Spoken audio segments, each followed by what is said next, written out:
Well, good day and welcome to the channel, and welcome to my review of the Bluetti EB3A portable power station. Bluetti here in Australia know that I tend to spend a little bit of time out bush, and they thought it might be appropriate to gift me one of their portable power stations for me to review and share my thoughts on what I think of it. Now, I did the unboxing earlier today, but I don't think Bluetti had the idea of me doing the review here at home. They'd probably much rather see me out in the bush to find out just how versatile this particular power station is. Before we have a look at some of the specifications of the EB3A, I just want to show you what I think is a really neat feature with the unit, and that is its Bluetooth connectivity. Just download the app, and that app will allow you to have complete control over all the unit's functions. It'll show you what's going on behind the scenes, how much power is going in, how much is being drawn. It allows you to turn on the DC and AC functions. It allows you to change the charging mode. In this case, if you do use turbo, it will fully charge the battery in less than an hour, although that does come with a warning, and they suggest you only do that if you absolutely have to. The unit also has an LED light, which has 3 settings: medium, high and SOS.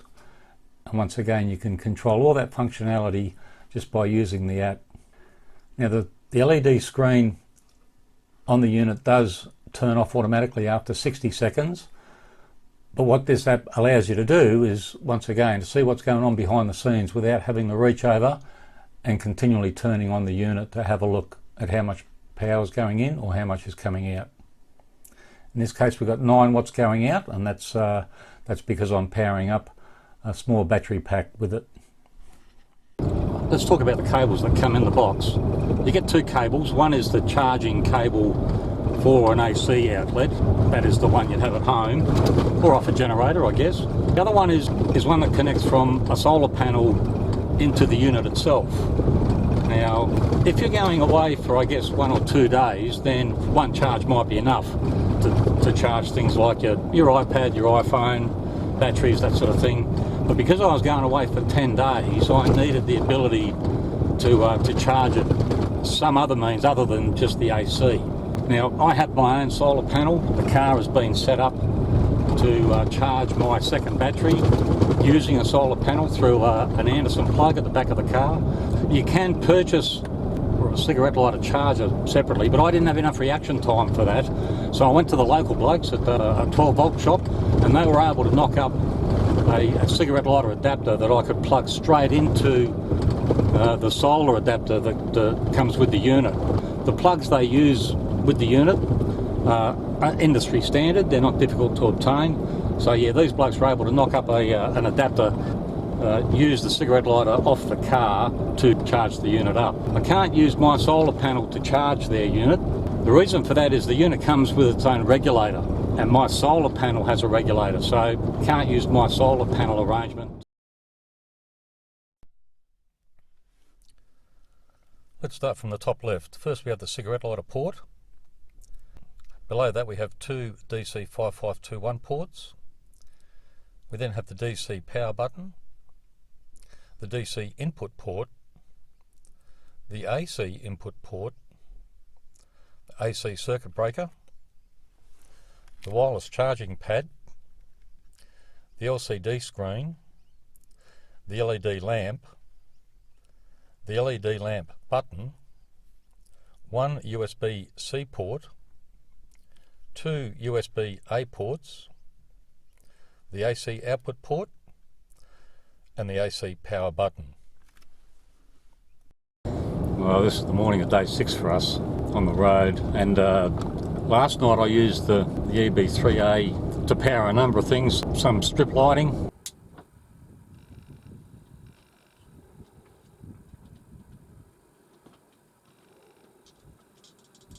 recharge my drone batteries,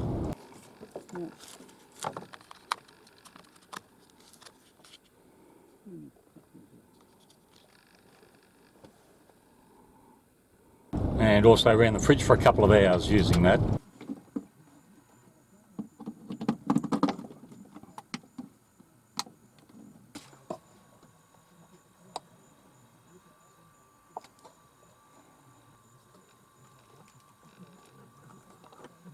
There's a number of ways you can charge the unit. One is through the AC outlet, one is using a solar panel, another one is using a generator, and of course the last way is by a cigarette lighter adapter, and that's what I've used now. The unit is tucked away nicely behind the passenger seat on the floor.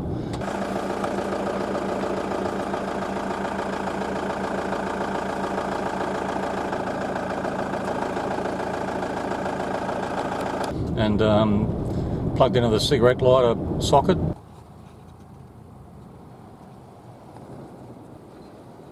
And by this afternoon it'll be ready to be put to work again. Well, we've pulled up for the evening. Of course, while we've been transiting, the EB3A has been charging using the cigarette lighter adapter, where now it's back to 100%, ready to go back to work to recharge all my electrical gear.